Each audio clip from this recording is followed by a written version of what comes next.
Hello friends, digital marketing की इस training में आपका स्वागत है। पिछले सेशन में हमने देखा कि एक वेबसाइट के क्या बेनिफिट हैं अगर आप डिजिटल मार्केटिंग के पर्सपेक्टिव से देखते हो।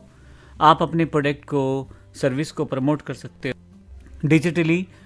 आप आसानी से वहाँ पे इमेज, ऑडियो, वीडियो का एम्बेड कर सकते हो, ब्लॉग्स लिख सकते हो, अपने प्रोडक्ट सर्विसेज के बारे में बता सकते हो। एक ऑनलाइन कैटलॉग प्रोसेस को आप वहाँ से शुरू कर सकते हो। बट अब इस सेशन में हम बात करेंगे वेबसाइट बनाने के लिए आपको चाहिए क्या। तो 3 चीज़ें आपको एक वेबसाइट बनाने के लिए चाहिए। सबसे पहले आपको चाहिए डोमेन नेम। तो एक वेबसाइट का डोमेन नेम उसका नाम होता है। जैसे यहाँ पे अगर आप देखें तो मैंने यहाँ पे www.yourbusiness.com जो है ये नाम अगर दिया है तो बेसिकली आपके बिजनेस का नाम है।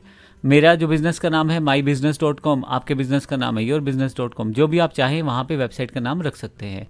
वेबसाइट का डोमेन आपको परचेज करना पड़ता है। गोडैडी, नेमचीप या गूगल डोमेन, जिससे आप लेना चाहें उससे आप ले सकते हैं।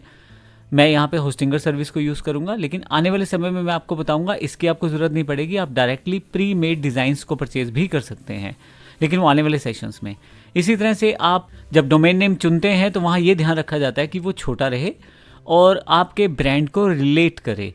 तो इसका फ़ायदा ये मिलता है कि कोई भी व्यक्ति जब आपकी वेबसाइट पे जाता है तो उसी तरह के ही ब्रांड नेम को फॉलो करने की कोशिश करता है जो आपका एक्चुअल में है। जैसे एक समाचार चैनल है www.aajtak.com, तो वेबसाइट का नाम भी aajtak.com ही है। इसी तरह से news24.com है। जैसे यहाँ पे एक एग्जांपल है कि मैंने एक कोक को सर्च किया है, तो जब कोक को सर्च करता हूँ तो होम पेज यहाँ कोका कोला यूएस का जो लिखा है, इसकी वेबसाइट का नाम है www.coca-cola.com। इसी तरह से मान लीजिए मैं सैमसंग को सर्च करता हूँ तो सैमसंग की वेबसाइट होगी www.samsung.com। तो ये आपका डोमेन नेम रहता है जो कि आपकी वेबसाइट का एक नाम रहता है।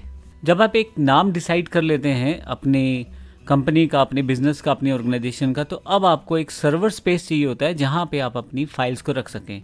जैसे कि आप अपनी जब भी वेबसाइट बनाते हैं तो उसमें काफ़ी सारी फाइलें शामिल रहती हैं, जिन फाइलों में आप अपनी जानकारी रखते हैं। जैसे कि कैटलॉग बनाना है, गैलरी बनाना है, कोई पीडीएफ अपलोड करना है, कोई वीडियो अपलोड करना है, कोई इमेज फाइल।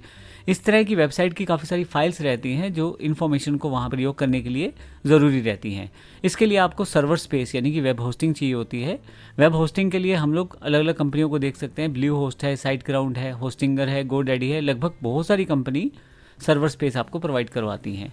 जैसे मैंने पहले भी बोला कि मैं आपको एक ऐसा सोल्यूशन दूंगा जिसमें आपको अलग अलग कंपनी बना जाके डायरेक्टली ही चीज़ें आपको एक ही जगह से मिल जाएंगी। बट अभी मैं आपको बताऊंगा कि आप वेबसाइट एड्रेस और सर्वर स्पेस को कैसे यूज़ कर सकते हैं, यानी कि डोमेन नंबर, होस्टिंग आप कहाँ से परचेज़ करेंगे, कैसे परचेज़ करेंगे, उसकी जानकारी भी मैं इस प्लेटफॉर्म में आपको दूंगा। इसी तरह से अब आपके पास डोमेन नेम भी आ गया, यानी कि आपकी वेबसाइट का नाम, और मान लीजिए आपने वेब होस्टिंग भी ले ली है, यानी कि स्पेस भी आपके पास है, आप फाइलें भी रख सकते हैं ऑनलाइन। अब आपको एक प्लेटफॉर्म चाहिए जिसके साथ आप अपनी वेबसाइट बना सकें। तो तीसरी जो सबसे इम्पोर्टेंट चीज़ है वो है प्लेटफॉर्म। काफ़ी सारे प्लेटफॉर्म्स मार्केट में बनी बनाई वेबसाइट्स आपको अवेलेबल करवाते हैं, जैसे विक्स है, शॉपिफाई है, लेकिन इसके साथ वर्डप्रेस एक बड़ा इम्पोर्टेंट जो सीएमएस सिस्टम है, इसके साथ वेबसाइट बनाना बड़ा ही आसान रहता है।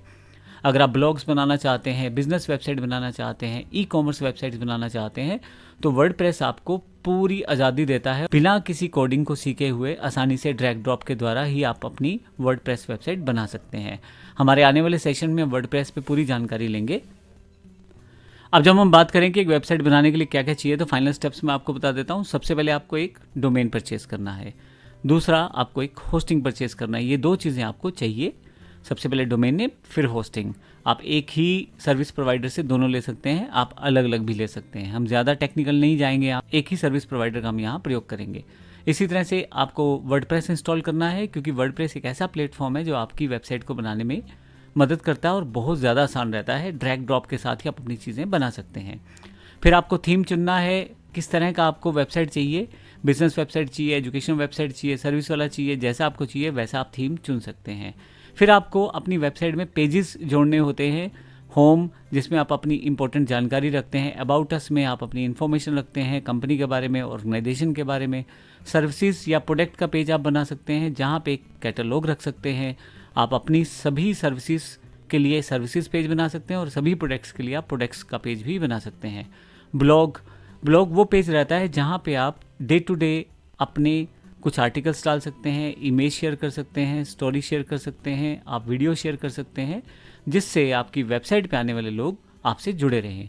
कॉन्टैक्ट में आप अपनी इन्फॉर्मेशन दे सकते हैं, जिससे कोई व्यक्ति अगर आपकी साइट पे आ रहा है तो वो उस कॉन्टैक्ट के जरिए आपसे फर्दर जुड़ना चाहे तो जुड़ सके। इसके लिए आप कॉन्टैक्ट अस फॉर्म्स को यूज़ कर सकते हैं, आप फ़ोन नंबर वहाँ डाल सकते हैं, गूगल मैप का यूज़ कर सकते हैं, ये सब चीज़ें। इसके अलावा आपको प्लगइन्स इंस्टॉल करने होते हैं। प्लगइन्स छोटे छोटे सॉफ्टवेयर होते हैं जो आपकी वेबसाइट की कार्यक्षमता को बढ़ा देते हैं। जैसे आपकी वेबसाइट की स्पीड को बढ़ाने के लिए प्लगइन्स हैं, आपके वेबसाइट में काम करने के लिए प्लगइन है, वेबसाइट को एडिट करने के लिए प्लगइन है, पेज बनाने के लिए प्लगइन है, बहुत सारे प्लगइन्स रहते हैं। इस तरह से सर्च इंजन ऑप्टिमाइजेशन के लिए प्लगइन है, जिससे गूगल पे हमारी पेज रैंकिंग या वेबसाइट रैंकिंग अच्छी हो सके। तो अब आपके पास जब एक वेबसाइट आप सेटअप करते हैं तो कहीं ना कहीं एसईओ और मोबाइल रिस्पॉन्सिवनेस के लिए भी आप इसको ऑप्टिमाइज़ करते हैं। मोबाइल रिस्पॉन्सिवनेस का मतलब क्या है?